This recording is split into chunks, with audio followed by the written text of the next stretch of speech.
नाज़रीन किराम, मैं Iftikhar Jamal, state secretary MHPS, एक बार फिर आपकी खिदमत में हाजिर हूँ। आज मैं जिस मौजू के साथ आपके सामने हूँ वो बड़ा संजीदा, बड़ा ही गौर और फिक्र करने वाला और बड़ा ही ज़रूरी मौजू है। हम देख रहे हैं, हम मुसलमान सियासी तौर पर मुस्तहकिम क्यों नहीं हो रहे हैं, हम में इत्तेहाद क्यों नहीं आ रहा है, हमारी सोच बदल क्यों नहीं रही है, हम क्यों हमेशा एक ही तरफ हो जाते हैं। एक बड़ा पेचीदा सवाल है। हमारी सियासी शऊर को क्या हुआ है, हम अपनी ताकत क्यों नहीं बन रहे हैं, जबकि दूसरी कम्युनिटीज़ जो बहुत ही तादाद में हमसे भी कम है या हमसे एक आध जो ज़्यादा है वो अपनी अपनी लीडरशिप बढ़ा रहे हैं। हम मुसलमान खासकर जो आंध्र प्रदेश में तकरीबन 11 से 12% वोट रखते हैं, उसके बावजूद भी हम सिर्फ एक माइनॉरिटी मिनिस्ट्री या छोटी मोटी मिनिस्ट्रियों पर इक्तिफा कर लेते हैं। इसकी वजह क्या है? हमारे पास सियासी बेशऊरी या हमारी सियासी इस्तेहकाम के लिए हमारी नाकाम कोशिशें, या हम ऐसे लोगों के पीछे जा रहे हैं जो सियासी तौर पर सिर्फ खुदगर्ज़ हैं, वो लोगों के पीछे नहीं जा रहे हैं, या हम अपनी सियासत से बाहर लीडरशिप नहीं बना रहे हैं।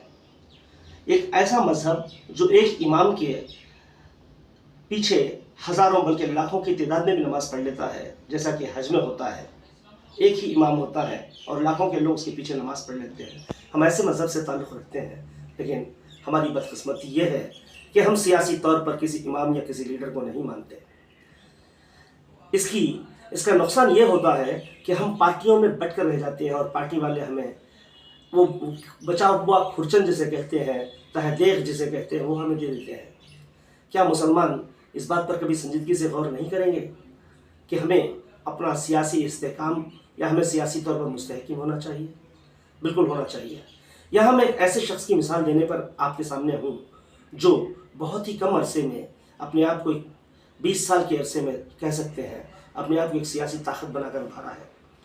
आंध्र प्रदेश का डिप्टी CM पवन कल्याण साहब, जो अपने भाई की पार्टी प्रजा राज्यम से उनकी शुरुआत होती है, उसके अंदर वो बहुत सारा निज़ाम को समझते हैं। उसके बाद प्रजा राज्यम का अख्तिताम के बाद वो कुछ दिन खामोश बैठते हैं, लेकिन कहीं ना कहीं उनकी कम्युनिटी ने उनको उकसाया, या फिर उनको उकसाया का लफ्ज़ मैं इस्तेमाल नहीं करूँगा, उन्होंने हिम्मत बंधाई अपनी कम्युनिटी ने, और इन साहब को भी ख्वाहिश थी कि इनकी कम्युनिटी की बढ़ाई हो। तो बलिजा कापू कम्युनिटी के लीडर के तौर पर पवन कल्याण साहब उभरे और उन्होंने अपनी एक पार्टी बनाई, प्रजा राज्यम पार्टी। हालांकि 2014 में उन्होंने इलेक्शन नहीं लड़ा, 2019 में अपने बल पर लड़ने की कोशिश में नाकाम हुए, लेकिन 2024 में वो एक बड़ी ताकत बनकर उभरे हैं और चंद्रबाबू साहब के साथ इल्हाक ने उन्हें क़ुव्वत बख्शी है। क्या हम मुसलमान ऐसा नहीं कर सकते कि हम अपनी पार्टी बनाएं या अपना एक मकाम बनाकर? आंध्र प्रदेश में कोई ऐसे काबिल शख्सियत नहीं है? ढूंढिए, सोचिए, और 5 साल है हमारे पास। ऐसा हो तो बेहतर है कि हमारी भी कोई क़ुव्वत होगी, हमारे भी हिस्से होंगे।